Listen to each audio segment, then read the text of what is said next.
Here we go, folks. King Pier holes are ready for our plates and our piers. Stay tuned. This wall here, this footing gets about an inch lift. This wall here is not leaning in a great deal, but it's not leaning in perfect, or not vertically perfect, so we're gonna make it vertically perfect. I'm getting tongue-tied here early in the morning.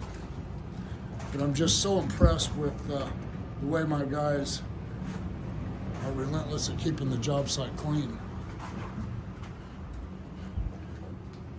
The wives appreciate that. Eliminates a lot of the dust that kind of floats up between the vents upstairs, gets on the furniture.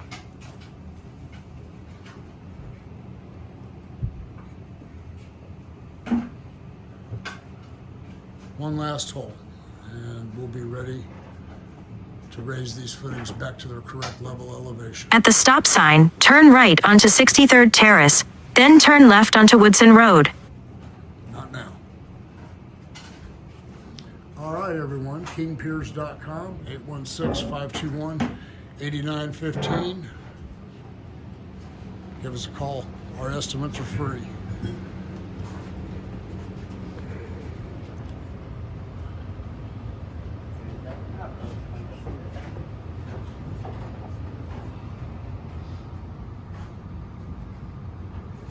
Proceed to the route.